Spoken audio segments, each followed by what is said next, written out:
T'as une expérience ou un truc qui te... C'est la première fois que je donne un échauffement au stadium de Benfica. D'accord. Par exemple. Effectivement. C'est ma première fois avec une équipe pro. Oui. Et c'est la première fois que je suis le responsable pour donner l'échauffement. Au stade de la Louse, quoi. Au stade de la Louse.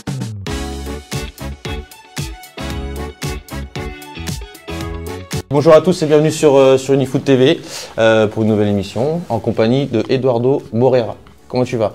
Bonjour, ça va? Ça va? Coach merci. à Créteil, adjoint à Créteil, plus côté adjoint. Ouais. Donc tu travailles dans le groupe club de Créteil. C'est combien de temps que tu travailles à Créteil? Depuis janvier. Janvier? D'accord, Ouais. donc c'est tout récent. Janvier. Tout récent. J'étais là 4 années avant et maintenant. D'accord, donc je suis très content de te recevoir. Ça fait plaisir, c'est longtemps que je devais te voir et là tu es Merci. avec nous, donc je suis très content. Lassana, comment tu vas? Ça va très bien, merci. Ça va? Et toi? Tranquille? Ça va, la ça va. routine, tu es là tout le temps maintenant, c'est bon, hein. Tu t'installes. tranquillement. Zizou titulaire. Mathieu, Bonjour à tous. qui était en voyage en Espagne. Ouais, retour de vacances. Ça s'est bien passé? Ouais, très bien, très très T'as bien. vu des belles choses footballistiques là-bas? Ouais, j'ai vu des choses intéressantes, j'ai vu des choses sympas, on aura le temps d'en discuter. Ouais, d'accord. Et notre retardataire du jour, Oh, quelques minutes pour être précis, hein. Attention. quelques minutes, il y a quand même 30 minutes. On Non, sait pas. ouais, ça dépend On l'heure du te rendez-vous. pardonne. Ça J'avais va, pas la Alex? bonne heure. Ouais, ça va et toi? Ça fait plaisir de te voir. Bah ouais, écoute, moi aussi, merci pour l'invitation. Toujours chez RMC ou tu commences à vouloir pas Toujours chez RMC Tu veux Sport, pas hein, postuler chez nous? j'y vais tout à l'heure. Ouais, bah, si t'as ce qu'il faut pour me faire vivre, pourquoi pas, on peut en discuter. Donc on a une bonne équipe aujourd'hui pour parler d'Eduardo Moreira. Donc on va revenir rapidement sur le parcours et tes expériences, ton parcours et tes expériences en tant qu'entraîneur. On va parler de ton poste à Créteil. D'accord. Il y aura une petite chronique de Roland, un petit jeune qui va venir nous faire une petite chronique. Donc ce sera sa première, donc on va bien l'accueillir, ça sera important. Et on parlera de la philosophie portugaise. Donc je sais qu'il y a beaucoup de gens qui nous regardent qui sont intéressés par la philosophie portugaise. Même moi je suis fan de la philosophie portugaise, donc j'espère que je vais apprendre plein de choses. Et on finira par un petit quiz. Et là, ce qui est bien, c'est que normalement, j'ai pas de triche. Donc, c'est parfait, on va pouvoir faire un bon petit quiz. On commence avec ton parcours et tes expériences. Donc, je voudrais un peu savoir, d'abord, avant de parler de ton parcours, c'est qu'est-ce qui t'a poussé à vouloir à devenir entraîneur, en fait, à vouloir faire ce métier d'entraîneur?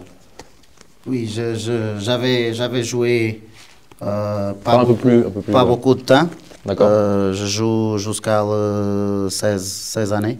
T'as fait 16, d'accord. 16 16, années. d'accord. Et j'ai vu que j'ai pas de possibilité pour arriver très haut comme joueur. Je laisse de jouer et je commence à entraîner avec 17 années. D'accord, ok, d'accord. T'as joué jusqu'en U16, après t'as voulu faire ce métier d'entraîneur directement ou Comme adjoint. comme adjoint? Vraiment comme préparateur physique à l'époque. D'accord, ok. Mais c'est quoi qui t'a donné envie d'arrêter en tant que joueur et de passer? J'aime le foot, j'aimerais être joueur, je peux pas, j'ai pas de conditions pour ça et je cherche d'autres solutions dans le foot et dans le foot, je commençais à donner les premiers pas comme entraîneur, j'aime ça aussi, j'ai beaucoup de gens qui m'ont aidé à l'époque parce que je suis très jeune, je connais pas rien de les entraînements et tout ça. Et ça me donne des plaisirs aussi. D'accord. Donc après, c'est...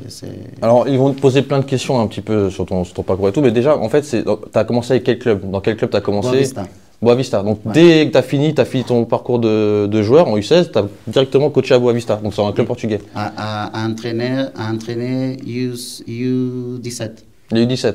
Donc, entraîneur principal U17 directement. Non, Préparateur dans le staff. physique. Préparateur physique. Ouais. D'accord. Préparateur physique. Ouais, c'est incroyable. Ouais, déjà. très jeune, hein, oui. Et Oui. du coup, Je c'était. commençais à entraîner des joueurs avec moi. Mais s'ils avaient moi, presque un ton année. âge, en Ouais. fait, ouais, Ah oui. c'est ça ce que je veux dire, bah oui.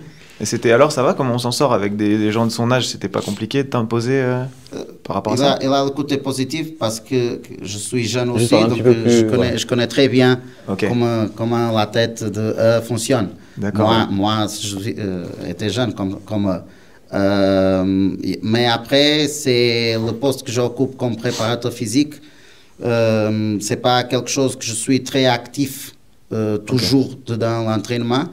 Donc l'entraîneur à l'époque m'aide beaucoup aussi pour que je regarde, que j'apprenne des autres éléments de staff, plus expérience aussi, me donner tout ce que j'ai besoin pour apprendre. Ok. J'ai de l'humilité aussi pour pas parler trop, pas pour vouloir faire beaucoup. Non, je laisse un petit peu à côté, j'apprends, j'écoute, je regarde et après c'est à moi de faire. Mais parce que si on peut préciser, je sais pas si tout le monde sait, mais Boa Vista, c'est un grand club au Portugal. Ouais, Enfin, c'est Oui, pas le petit club d'à côté, c'est un bien sûr. très grand club. À l'époque, c'est des 4 grands clubs au Portugal: Porto, Benfica, Sporting et Boa Vista, dans la formation. Et quand je commençais là, je restais là 4 années. Tous les joueurs que j'avais là, c'est des internationaux. On se bat pour le titre. On va toujours pour être champion dans la formation de mais c'est vrai ce que tu dis, parce que Boa Vista c'est un grand club, mais c'est parce que c'est comme si que nous en fait ici on arrête le foot à 16 ans et on allait par exemple à Lille, voilà, directement. Donc en fait tu t'es arrivé parce que tu t'as postulé ou parce que tu connaissais quelqu'un ou comment ça s'est passé, comment t'es rentré? Tu jouais là-bas déjà peut-être en tant que joueur avant? Ouais, mais pas là. Okay. Mais pas là. Non, là, j'ai une grande amie de moi qui son père a été à Boa Vista avant, années avant. Et lui savait que j'aimerais entrer pour cette club. Et ils ont demandé à lui, il ne veut pas, et il m'appelait moi pour savoir si ah bah c'est bien. Donc c'est une bonne passe D, comme tu dis, t'aimes bien la mot passe D. Et au moment, j'ai pas de réponse à donner à lui. Je suis surpris et jeune, je sais pas qu'est-ce que je dis à une chose comme ça. Et après je rappelle lui encore et je dis oui, bien sûr. Bah oui. Il faut avoir du courage quand même, parce qu'à 16 ans de dire oui. Parce que tu n'avais pas de diplôme à ce moment-là. Non. Au Portugal, je suis presque entré pour la faculté. Ok. Et il faut des diplômes pour commencer alors sur tout ce qui est diplôme et tout, on parlera plus après. Maintenant, c'est juste vraiment sur pas connaissance. Donc tu as fait Boa Vista et après, quel club tu as fait? Tu as fait plusieurs clubs. Déjà, juste pour préciser, à Boa Vista, après, tu as fini dans le staff de l'équipe professionnelle assez jeune. J'ai regardé ton parcours. Ouais.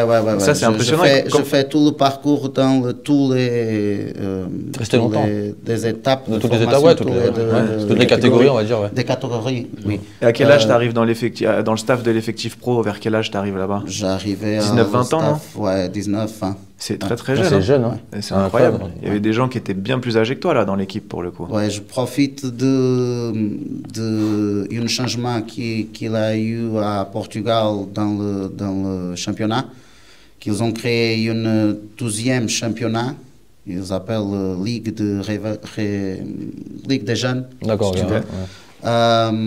Où les joueurs plus jeunes de l'équipe pro et les joueurs qui ascendent de le U19 peuvent jouer plus. D'accord. Donc là, je connais tout le monde de la formation, donc je fais aussi 7 transferts et j'allais plus aller le match de 7 championnats-là. Et après, comme adjoint, le 3e ou 5e. Ah, donc tu étais très jeune et tout. Alors, tu as fait 4 ans à Boa Vista, alors, 4 ans. Et après, c'est quel club tu as fait? Et après, j'allais à Salgueiros. C'est un club aussi historique à Portugal. D'accord. Et je fais 2 années là avec les jeunes et je termine mon chemin là aussi avec le senior. D'accord, ok. Pas pro à l'époque, mais oui, là j'entraîne aussi parce que j'ai une chose avec moi à cette époque, je suis toujours disponible. D'accord. Et pour moi, dans ma tête, fait pas sens d'entraîner qu'une catégorie par saison. Donc moi, j'entraîne une catégorie U13 et adjoint de U16 et je aide aussi dans l'autre catégorie si je peux. Vraiment passionné. Donc voilà, c'est ça que tu donnes. Depuis 5 années, j'entraînais toutes les catégories de façon différente. Boa Vista, on joue et on entraîne avec des joueurs internationaux pour aller champion. Et à Salgueiros, c'est une façon différente. Un club plus organisé dans la formation, mais on cherche d'aller les équipes sur le championnat national. D'accord, ok. Sont distritaux et aller à la national, c'est différent. Et après, je prends beaucoup de joueurs de Donc tu n'as fait que 2 clubs au Portugal alors? Tu as fait que 2 clubs au Portugal? Non, d'autres. Hein. Tu en as fait d'autres? De formation avec les jeunes. D'accord, ouais. Oui, 2. Et après, ensuite, tu as fait quoi? Tu es passé en senior? Après, c'est senior. Donc, tu veux nous donner un peu ton parcours en tant que joueur? Donc, voilà, ok. Boa Vista, Salgueiros, jeune. Après, j'allais à Arouca, Ligue Ouais, 2, ouais. direct. Je passais de jeune pour Ligue 2 direct, comme On verra première, pas ça en France. comme première parcours, si tu veux, comme senior. Après, je sors de Aroca, je passais 2 années à Vintes, une équipe de distrital. Et après, je fais un parcours avec des autres équipes de différentes catégories distritales. On a différents niveaux au Portugal de distrital, ici comme R1, R2, R1, R3. d'accord, ouais. Je fais plusieurs de clubes. Vintes, Nogueirense, Valadares, União de Lamas, plusieurs de clubes. Après, je arrive encore à aller à Ligue 2, à Varzim, D'accord. au Varzim.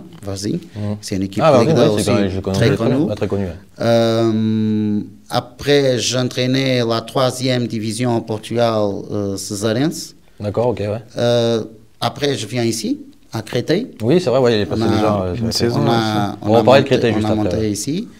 Et Donc, tu es l'entraîneur principal à Créteil à l'époque que tu montes, c'est ça? non, je suis adjoint de Carlos Secretario à D'accord. l'époque. À l'époque, d'accord, ok. Ouais. Ok.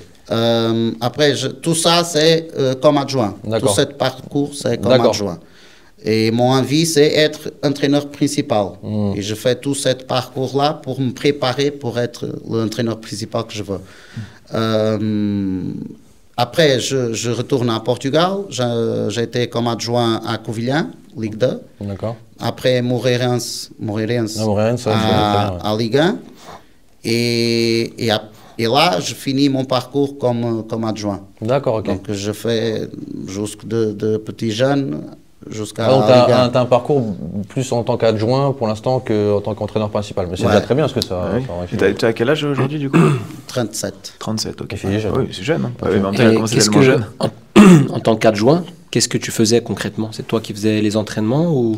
Je fais plusieurs de fonctions comme adjoint. Je commençais seulement pour chercher des coupelles et tout ça. Donnez-moi ça, fais ça, Oui. fais ça. Et je suis Ouais, toujours je fais ça. disponible. Après, je passais un temps comme préparateur physique. La majorité du temps, c'est donner des échauffements pendant l'entraînement et des échauffements de match. Après, je commençais aussi comme adjoint numéro 2 à préparer des séances, à être plus dedans la façon de jouer, tout ça, préparer tout ça. Après, je trouve que j'ai aussi la capacité d'aider plus dans la gestion de groupe Ah, ok, ouais. parce que je grandis C'est comme important. homme dedans les vestiaires. Et là, j'apprends beaucoup avec les joueurs et je peux aider plus aussi. Bah, c'est ça, là, c'est tant mieux que tu dis ça. C'est que est-ce que tu as des joueurs ou des joueurs ou des entraîneurs qui t'ont eu un impact sur toi pour pouvoir progresser en tant qu'entraîneur? Ouais. Il y a plusieurs de joueurs. Est-ce que tu as des noms? Est-ce que tu as des entraîneurs? Des noms Le premier cas, c'est que j'ai entraîné beaucoup de joueurs à Boavista, jeunes, qui allaient plus haut. D'accord. Et avec ce parcours, avec des consignes, des petites consignes avant, un cas peut-être le plus connu, c'est Bruno Fernandes. Ah, bah oui. Ah, tu l'as eu, d'accord. Qui Ok. était mes joueurs. Tu l'as eu à quel âge? Quand il a eu Ouais, 13, dans le- Ah oui, d'accord, ouais. 14. Ok. Au début, ouais, de sa quasiment. formation.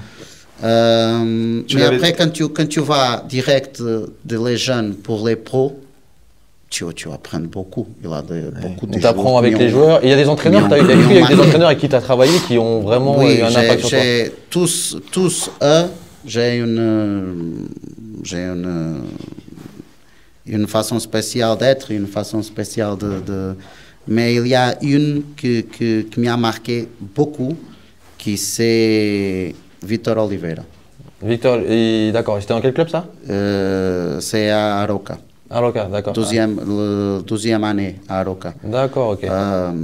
Il est très connu à Portugal. Il était très connu à Portugal. Il n'est pas maintenant avec nous, malheureusement. Et c'est quelqu'un qui m'a marqué beaucoup, qui m'a donné beaucoup de consignes, autant que même comme adjoint et même comme principal, parce qu'il savait quel est mon objectif. Il m'a donné beaucoup de consignes que même aujourd'hui, je continue et je suis. D'accord. Et je fais comme il m'a dit. Donc là, je peux conter une histoire. Quand j'arrive à Ligue 2 direct de les jeunes, j'ai une habitude de donner des feedbacks pendant les entraînements, d'appeler les joueurs. Pour le nom. Okay. Tu fais un exercice de passe ou quelque chose, et chaque fois qu'il ne fait pas bien, je dis le nom de lui. Tu vois? Donc j'ai cette habitude. Quand j'arrive à Ligue 2, un des premiers exercices que j'ai pris pour faire un exercice de passe et tout ça, je dis le nom de le même joueur 3 ou 4 fois, mais sans pas de conscience que je fais quelque chose. Et le joueur arrête l'exercice. Oh, tu as dormi avec moi? Tu savais juste mon nom. Il n'y a pas d'autre ici. Il l'a mal pris. Donc, et là, je comprends ça. Qu'est-ce qui se passe? Et j'apprends comme ça. D'accord, c'est bien. J'apprends à faire des erreurs. En plus, j'étais jeune, toujours jeune. Tu l'as encore. Et je profite aussi de cette côté. Ouais, je suis jeune, je suis un apprendre. Ça m'a comment tu veux et tout ça, papa. Et ça fonctionne parce que ça donne aussi les joueurs la humilité qui s'est besoin. Il ne fait pas ça pour me faire mal. Il ne fait pas ça pour me donner des mauvais consignes. Il fait ça parce qu'il pense que c'est comme ça. D'accord. Donc je peux aider lui. Et je profite aussi de ça pour gérer le groupe. D'accord, ok. Non, mais je vois ce que je veux dire. Mais donc tu as une expérience au Portugal et en France. Est-ce que tu as eu des difficultés sur la transition entre le Portugal et la France? Est-ce que c'est différent? Est-ce que tu as eu des difficultés en gros de t'adapter la principale difficulté, ou la première difficulté, c'est la langue. Ouais, mais tu parles déjà bien, on arrive à comprendre. Oui, tu parlais déjà en arrivant, non? Ou appris non, à 4 années, je parlais oui, non. Ah oui, d'accord, ok. C'est tout. Tu as pris des cours ou tu as appris tout seul? Heureusement, on a une personne au club qui nous donne des cours pour apprendre le français très vite. Yannick. C'est très important pour nous à l'époque parce que on besoin de parler, on besoin de dire les choses, et il y a deux façons de parler. Parler avec la bouche et parler avec ton corps. Avec ton corps, il n'a pas de pays, si tu veux. Avec la bouche, il faut apprendre.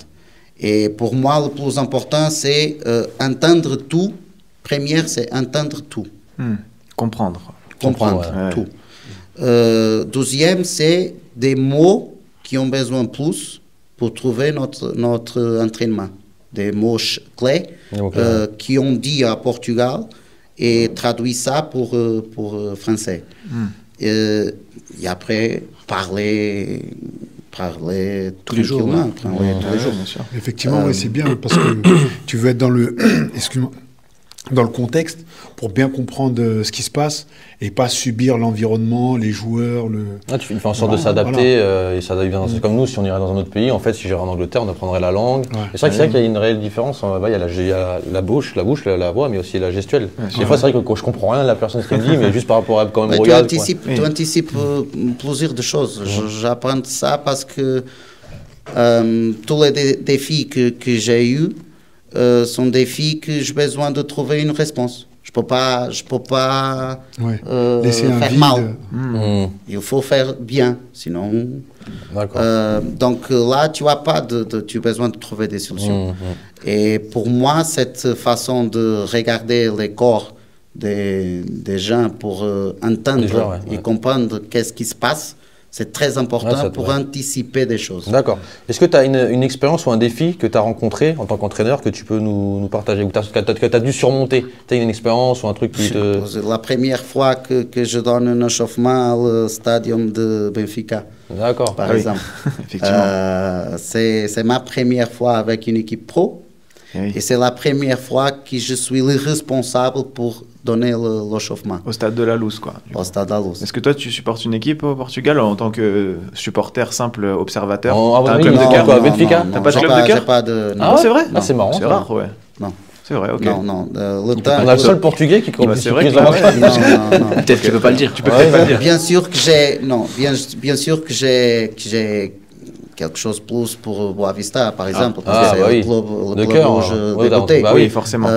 Mais après, avec les années que j'ai de haut rendement, avec Ligue 1, Ligue 2, je connais très bien le foot. Ah oui, oui. Et ça m'a donné l'envie d'être pro et moins comme supporter, si tu veux. comprends. Comme, Ok, ouais, bien sûr. J'ai pas de patience, si D'accord. tu veux, pour cette côté. On va parler de ton poste de Créteil. On va parler de. Donc, en fait, c'est quoi réellement ton poste à Créteil? Donc, tu nous as un peu expliqué. Donc, tu es adjoint, c'est ça? Ouais.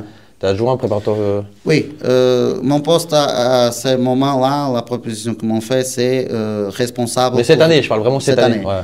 C'est responsable pour toute la méthodologie d'entraînement. D'accord, donc de catégorie jeune ou que senior? Que senior. Que senior. Donc, tu travailles sur la méthodologie de jeu et tout au niveau des seniors. Comment tu t'es retrouvé? Comment ça se fait que tu es arrivé à Créteil?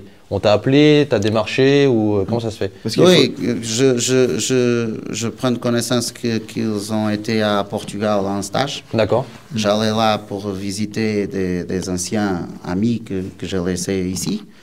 Et là, ils m'ont parlé que peut-être pour avoir une possibilité, parce que c'est un poste qui a besoin et tout ça, ils ont perdu un adjoint qu'ils avaient. Donc, là, c'est d'une façon naturelle. J'ai pas Voilà, de club ça au s'est fait Portugal. naturellement. Et il c'est faut- le club de cœur ici en France pour moi. Parce que, Il faut rappeler que Créteil a un lien très fort avec le Portugal, historiquement, et que dans le Val-de-Marne, il y a une énorme communauté portugaise Ouais. aussi, ce qui, je pense, a facilité la mise en relation, j'imagine. oui, la structure a changé beaucoup. C'est Ouais. pas le même président, c'est pas le même. Oui, avant directeur c'était sportif et tout Créteil-Lusitanos, ça. maintenant c'est deux clubs. D'ailleurs, vous êtes dans la même poule, non, c'est ça, avec Lusitanos Ouais. cette saison? Ouais. Oui, Non, oui, ouais, oui, c'est vrai. oui, Avant, oui, il n'y a pas longtemps, c'était le même club en fait, Créteil-Lusitanos Ouais, pendant c'est quelques temps. les deux frères. Je Quand ils étaient en crois, les Ligue 2, il y présidents, avait une sorte de fusion qui Ouais, c'est vrai. s'était opérée. Ouais, donc ça a passé tranquille. J'ai pas de club au moment au Portugal. Ils m'ont proposé ça. Et pour moi, c'est comme je disais avant, mon parcours comme adjoint a terminé à Ligue 1. Là, j'ai pris un club comme principal, après comme entraîneur principal au Portugal. C'est ça le chemin que je veux suivre, c'est ça le chemin que je suis comme entraîneur principal. Et cette proposition-là, c'est difficile de dire que non à un club comme Créteil, pour moi. Et les fonctions ne sont pas vraiment retournées comme adjoint, c'est plus responsable de toute la méthodologie d'entraînement, Oui. de opérationnaliser des entraînements.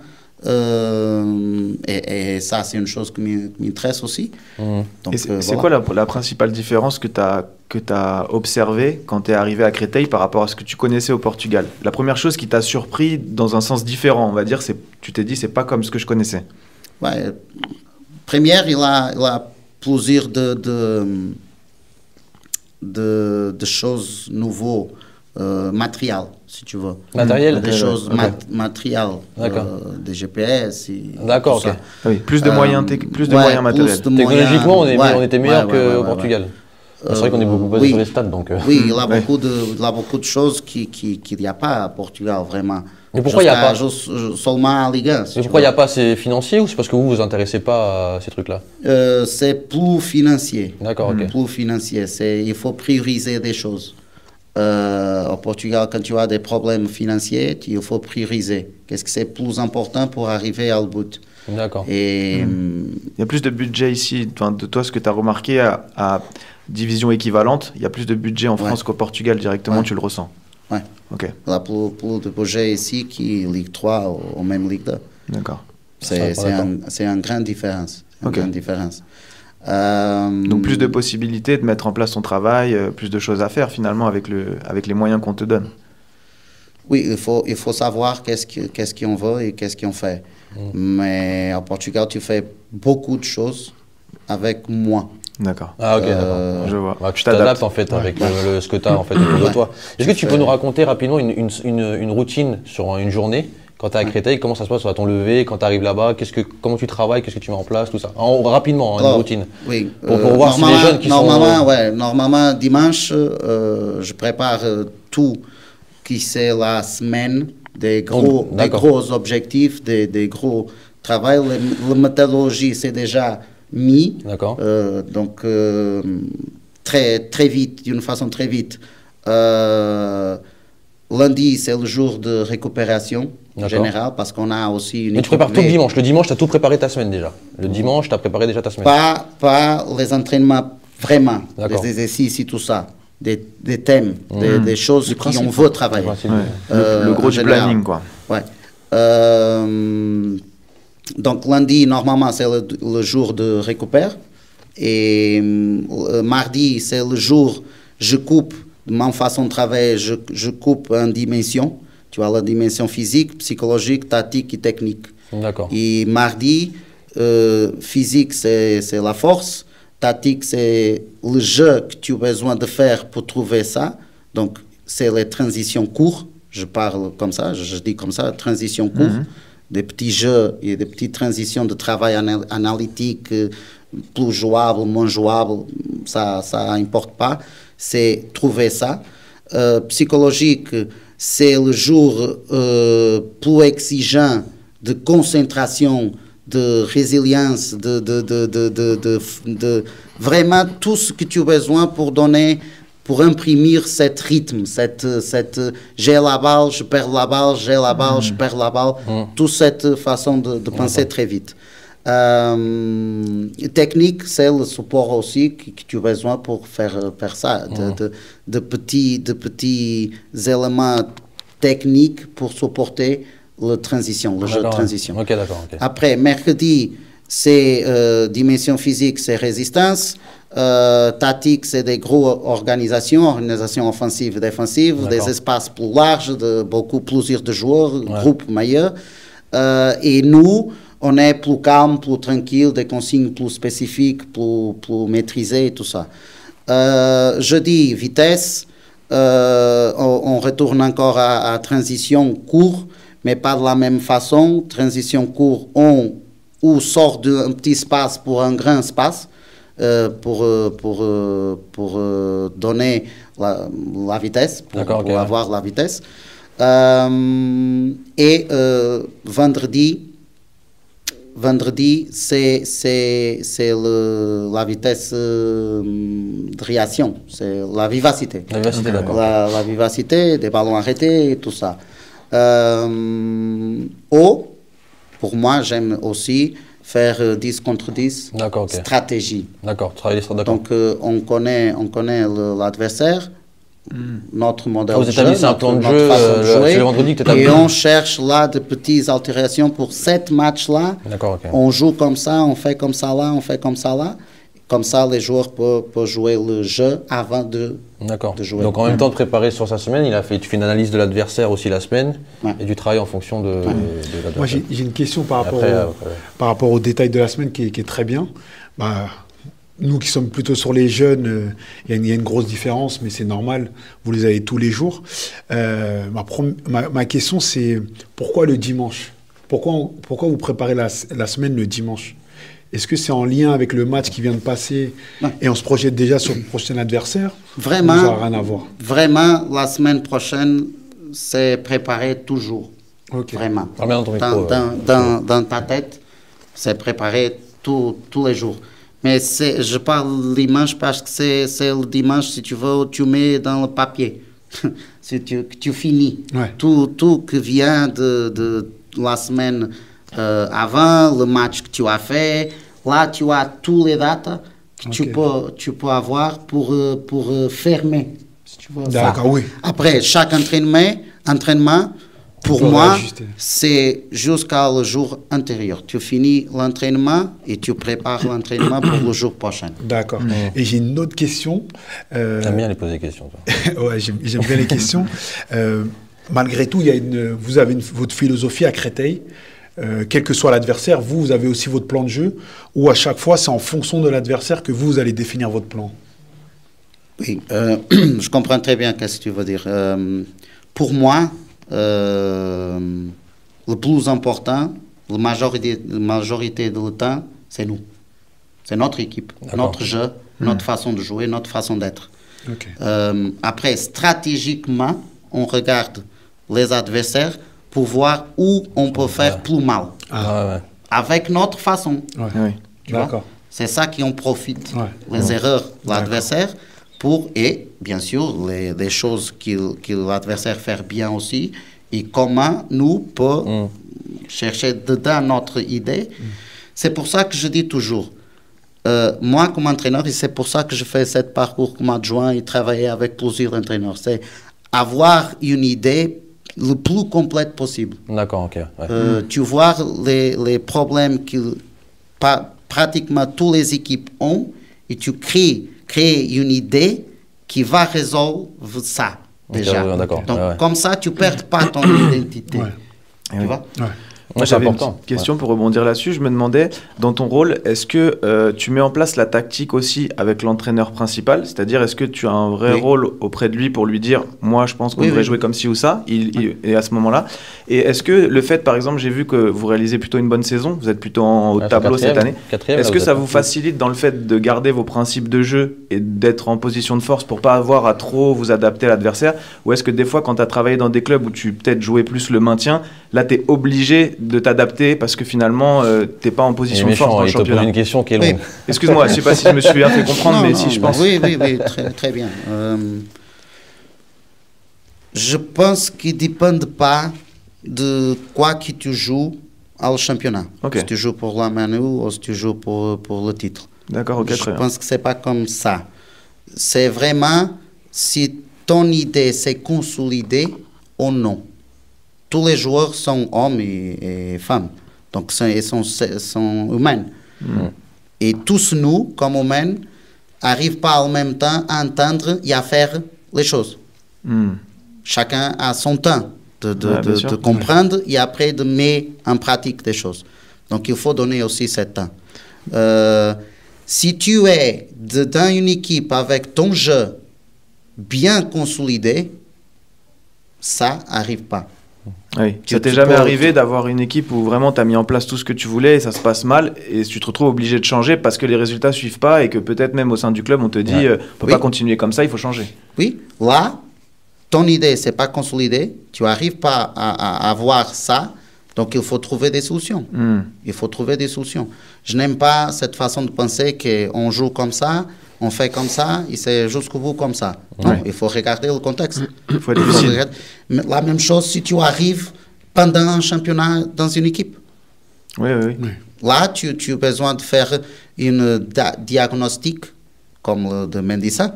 Il faut faire un diagnostic très vite et après donner qu'est-ce qu'ils ont besoin pour gagner demain.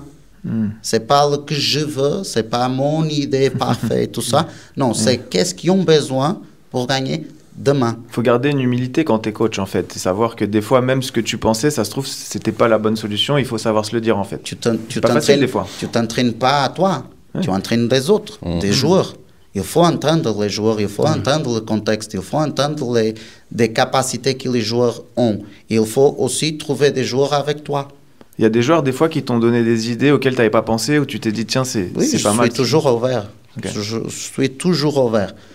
À l'écoute, je suis toujours ouvert. Après, mais c'est important d'être ouvert et tout, d'attendre l'écoute. Et vous, c'est quoi votre philosophie, votre politique sportive? Si vous avez le choix idéal...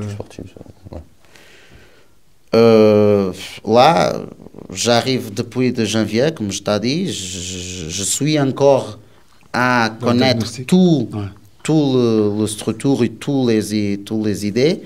Mais pour moi, le foot, c'est simple. Pour moi, le foot, c'est pour gagner. Il n'y a pas autre chemin, autre idée, autre... C'est la culture. Même si tu joues pour la manutention, c'est gagner. Bah après, c'est normal, il est entraîneur senior, c'est juste par les résultats. Tiens, en parlant des joueurs et tout, comment tu gères les personnalités des joueurs?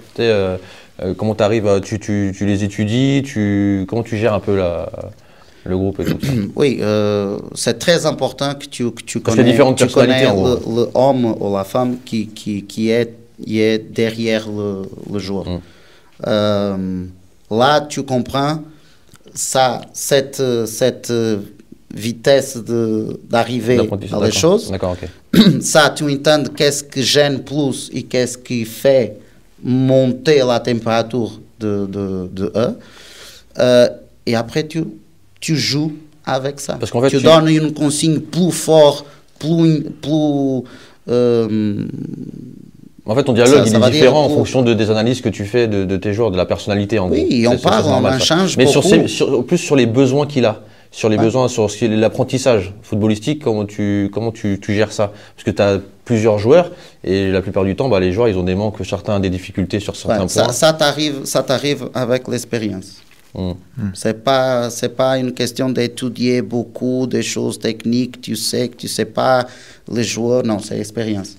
Parce que avant de tu regarder qu'est-ce qui manque à cet joueur pour être mieux, il faut savoir comment tu vas dire ça à lui. Ouais, c'est ça. Et il faut savoir comment tu vas travailler avec cet homme ou cette femme, ça. D'accord. Parce que beaucoup de fois, il a un chemin différent. Ouais, c'est ça, voilà. Parce que je crois et je vu et je sais qu'il lui a besoin de améliorer ça, mais dans la tête, lui, non. Donc, là, c'est le plus important. C'est que les joueurs prennent connaissance que ça le va donner plus. D'accord, ok, d'accord. Et à Portugal, des joueurs défient beaucoup. Ah oui. Il faut Ils ont beaucoup de caractère. Il faut que tu prouves à les joueurs. Les joueurs te posent des questions. Pourquoi qu'ils ont fait ça? Pourquoi que j'ai besoin de ça? Pourquoi? Donc, ton façon de travailler change. Il faut que tes exercices, ton façon d'être, c'est très clair et l'exercice parle. Et là, on travaille, les joueurs comprennent Créteil, c'est un club qui est descendu. Donc je pense que l'objectif c'est de remonter, on va pas se cacher. Après, je pense que c'est le projet du club. Ouais, c'est Créteil. Moi je connais un peu Créteil, même au niveau des supporters et tout. Comment tu gères un peu, comment tu équilibres les choses? Parce que je pense que vous devez avoir un petit peu de pression aussi au niveau des supporters, non? Comment vous arrivez un peu à gérer trouver le juste équilibre pour pas non plus entre les supporters et vous? C'est une chose naturelle. Vous n'êtes pas trop embêté en vrai, non? Je sais pas. Des supporters ont une chose très, c'est la essence de quelques supporters. Ils veulent gagner. Donc, il faut que tu donnes tout, que tu fais des efforts et que tu gagnes. Après, oui, il a plaisir de supporter à Créteil, mais cette pression-là te donne des choses bonnes. Ce n'est pas une question de te donner des choses mauvaises. Même quand l'ambiance c'est difficile, même quand les choses ne se passent pas bien, sont eux que tu vas donner l'envie pour faire mieux. Tu vois? C'est une façon de regarder des choses. En tout cas, voilà, c'est juste, on voulait un peu voir sur ton parcours, un peu sur Créteil, comment tu fonctionnais. Là, on va passer maintenant à la chronique de Roland, qui va venir nous rejoindre et qui va nous présenter sa chronique. Aujourd'hui, je vais parler du Benfica, un club qui marche assez bien en Liga portugaise, avec 11 points d'avance et un parcours en Ligue des Champions qui en fait rêver plus d'un.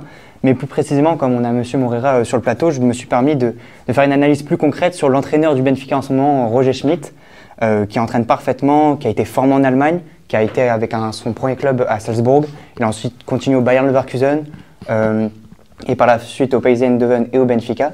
Et du coup, je me suis dit, d'une présentation un peu plus originale, je vais vous énumérer les 3 faits marquants, en tout cas de sa carrière. Le premier fait marquant que j'ai vu, c'est qu'après 2 très bonnes années au Bayer Leverkusen, il a donc choisi de signer un contrat de 2 ans et demi au Goinbeen. C'est un club chinois, excusez-moi de la prononciation. Un choix sportif qui était assez original, puisque normalement, dans une continuité, il avait beaucoup de contrats, il pouvait aller dans des plus grands clubs européens. Mais il a donc choisi de partager la culture européenne dans une culture chinoise qui essaye de s'émanciper. Et ça a très bien servi parce qu'il a gagné déjà la Coupe de Chine en 2017.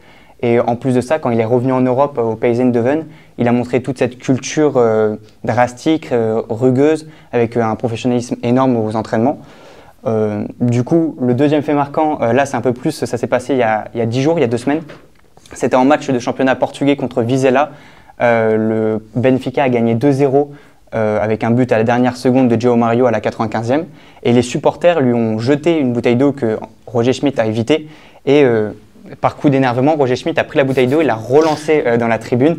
Un fait quand même assez lunaire, mais comme vous le savez tous, il s'est fait pénaliser d'un carton rouge. Et en sortant, il a fait quelque chose d'assez original, c'est qu'il a montré aux supporters qui ont lancé la bouteille d'eau le signe du score, c'était 2-0.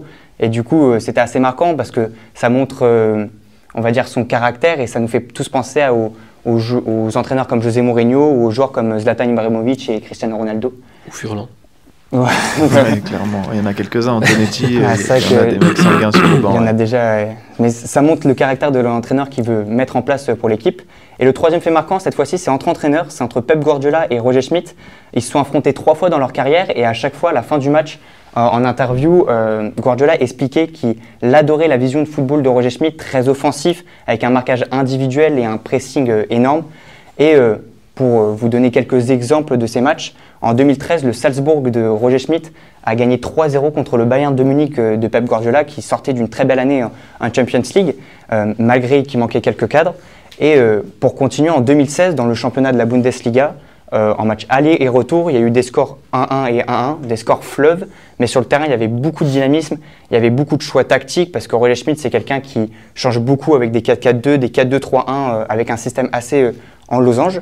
Et ça a beaucoup marqué Guardiola, qui l'a toujours beaucoup félicité. Et moi, personnellement, je ne suis pas le plus grand connaisseur en tactique, et je me suis permis de vous poser la question, est-ce que vous avez déjà analysé le jeu de Roger Schmidt, excusez-moi, ou est-ce que vous avez déjà un avis sur cet entraîneur du Benfica? Oui, première, c'est un entraîneur qui c'est très bon. Sinon, il n'est pas à Benfica. Oui, il a une façon de jouer très offensive. C'est pas facile de trouver de jouer bien avec ce système-là de losange. Mais comme il a beaucoup d'expérience au football d'Allemagne, c'est un football physique mais aussi très tactique, ça l'a donné beaucoup de choses. Après, avec les joueurs que Benfica a aussi, ça marche aussi bien. Donc oui, c'est un très bon entraîneur. Il fait un très bon job à Benfica à ce moment-là. Benfica joue bien, joue un football offensif, sont équilibrés dans le moment de la perte de la balle, parce que beaucoup de fois, quand tu joues beaucoup avec le ballon, tu es plus offensif. Après, tu te déséquilibres un petit peu derrière. Donc, ils ont un jeu positionnel aussi très bon. Donc, voilà, c'est une des bonnes équipes à Portugal et un des bons entraîneurs qui, heureusement, on a aussi en Portugal maintenant. Ok. Et pour rebondir là-dessus, toi, les entraîneurs du moment, par exemple, que tu aimes bien, quels sont les entraîneurs que tu regardes précisément par rapport à leur tactique, même leur management en général, en ce moment? J'aime beaucoup Ancelotti, j'aime beaucoup Klopp, j'aime beaucoup Sérgio Conceição, à Porto. de Porto, Guardiola aussi. C'est pas... Je choisis les entraîneurs, si tu veux, de cette façon. Je choisis les entraîneurs qui ont des petites choses, des petits promeneurs où je peux trouver plus pour moi. Tu vois, ce sont des entraîneurs champions partout.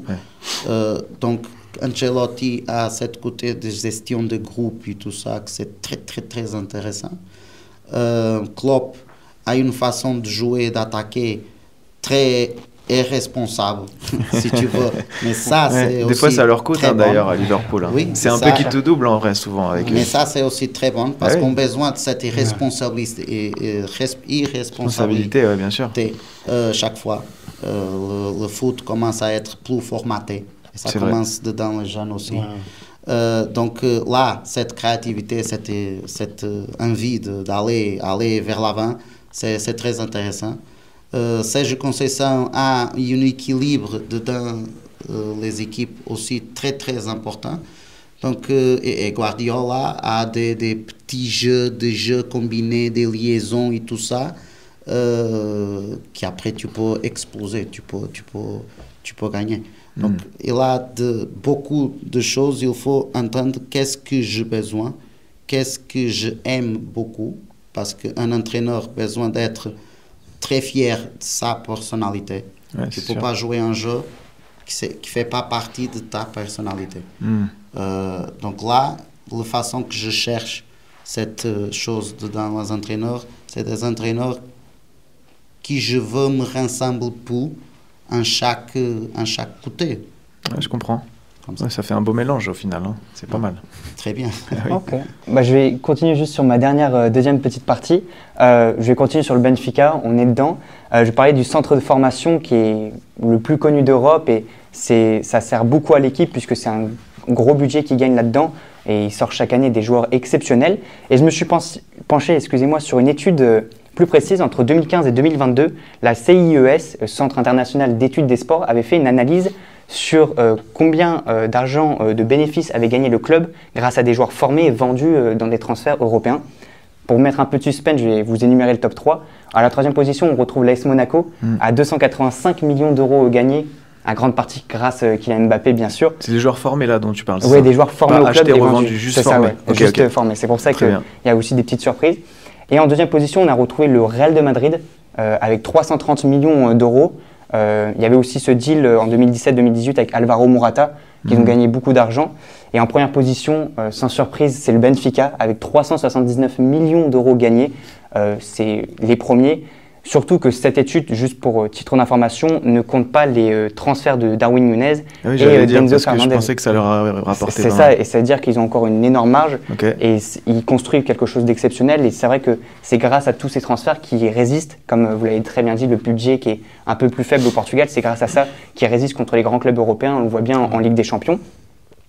Et c'est super important cette vision du football, ce professionnalisme, cette rigueur que chaque jeune sort des clubs, puisque ce qui m'a le plus impressionné, et Gonzalo Ramos l'avait très bien dit sur une interview, c'est que les joueurs, ils sont formés et ils apprennent pas que à être footballeurs dans le campus de Benfica, ils apprennent aussi à être un citoyen portugais, parce que pas tous vont finir joueurs de football, mais ils vont finir aussi citoyens, et du coup, il y a beaucoup d'humilité dans chaque joueur, et on le ressent tout le temps, puisqu'on entend beaucoup plus parler des joueurs portugais formés sur le terrain que sur des dramas à l'extérieur. C'est beaucoup plus sur les performances et sur la victoire. Et donc, j'ai vu un peu qu'entre 2003 et 2006, vous êtes occupé des jeunes à Boavista. Et je me suis demandé, est-ce que vous avez une anecdote ou un avis personnel sur comment ça se fait que le Benfica sort chaque année des joueurs aussi exceptionnels? Ou même... Il a deux côtés dans cette question. Il y a une question de la façon de travailler à Benfica qui travaille très très très très bien. Ils ont toutes les conditions pour les joueurs grandir là. Ils ont des bons techniciens aussi, une bonne méthodologie implémentée. Et pour moi, la différence là, c'est des joueurs qui sortent et qui s'imposent. Il leur laisse une place aussi dans l'équipe, c'est souvent ce qu'on dit, c'est que le Benfica, ils ont de la place pour leurs jeunes dans l'équipe première, ce qui n'est pas le cas partout. Ça des projets qui est mis en club et des Portugais, des clubs portugais ont besoin de ça. Parce que des problèmes financiers, c'est pas facile, donc on a besoin de regarder très attentivement pour les jeunes et profiter de ça aussi. Mais après, cette étude-là et tout ça, ça te donne l'argent que le club a trouvé avec ces jeunes. Et pas forcément tous eux s'imposent. Et pas forcément le valeur, c'est propre pour des qualités. C'est inflationné, comme le foot c'est inflationné partout. Et tu regardes des transférences que pour moi ne fait pas sens. Lequel que je me rappelle très vite, c'est João Félix. Pour moi, fait pas sens de tout. Et juste seulement maintenant, il commence à s'imposer. Parce qu'il a passé tout le temps à Atlético Madrid. C'est un club complètement différent. Un chemin complètement différent de sa caractéristique. Et si tu regardes le valeur qu'il a qu'il a été vendu. J'arrive pas à comprendre comment tu peux donner ça. Mais ça, c'est le foot. Ça, c'est le business. Ça, c'est le foot. Donc, après, c'est le contexte. Il faut regarder de deux côtés le business et le travail propre. Et comme, par exemple, tu as Ruben Dias, c'est complètement différent. Il s'y a imposé. C'est un joueur qui s'est formé aussi. Là, tu as maintenant Antonio Silva, qui est dans l'équipe principale. Il va aller très haut, sûr. Mais il faut regarder des choses comme ça. Les deux côtés. Le côté business et le côté sportif. Et Benfica a le deux. Et pour moi, le mieux, c'est moins de business et plus sportif. Mais parce qu'à l'époque de Joao Félix, pour resituer, l'Atlético venait de vendre Griezmann au Barça. Et donc, en gros, ils avaient beaucoup d'argent. Et donc, tout le monde le savait. Donc, je pense que Benfica a profité de ça pour surévaluer le prix de Joao Félix. Benfica profite. Qui profite pas, c'est le joueur. Il a raison. Et Porto, d'ailleurs, ils sont très connus pour ça. Mais eux, c'est plus pour récupérer des pépites dans d'autres pays, les former et les revendre plus cher. Pas forcément leurs propres joueurs, d'ailleurs. Ils vont les chercher, ils les forment. Oui, ça aussi. Du coup, c'est une différence après entre Benfica et Porto. Mais ouais, je pense que la principale conclusion, c'est de se dire que quand un grand club laisse de la place à des jeunes et qu'il structure sa formation autour de ce projet-là, il peut laisser des jeunes éclore au sein du club. Sporting, c'est... Ouais, le Sporting, pareil. Tout le Benfica, même. Tous les clubs. C'est incroyable. C'est une philosophie. Bon, vous en avez pensé quoi, votre nouvelle recrue là? Ouais, très bien, excellent. Pas mal. Parfait, hein. T'as vu, je l'ai pas payé cher celle-là. Je suis un peu comme un club portugais. Tu vois, mais j'en fais des pépites. Non, franchement, bravo. Parce que sa première, c'est pas facile. En plus, il est jeune, il a 18 ans. Très bien. J'en ai découvert sur TikTok. Il a une page qui s'appelle Quotidien Sport. Donc ceux qui nous regardent, ce serait bien d'aller faire un tour là-dessus parce qu'il il est très talentueux. Il a 18 ans. Super. Donc je sais pas ce que t'en penses. Est-ce que t'es un peu le. Ouais, non, excellent. C'est prometteur, c'est très bien. Il est déjà assez à l'aise. Après, il faut continuer à pratiquer, s'entraîner. Et tout va c'est le Joao Félix. C'est le Joao Félix TV. On va pas transférer tout de suite pour trop cher, on va pas le cramer. On attend Tant que t'es pas le Verratti du Foot TV, ça va. T'as quelque chose avec Verratti, c'est incroyable. Tu veux un coup de gueule sur Verratti? Non, c'est bon. On va.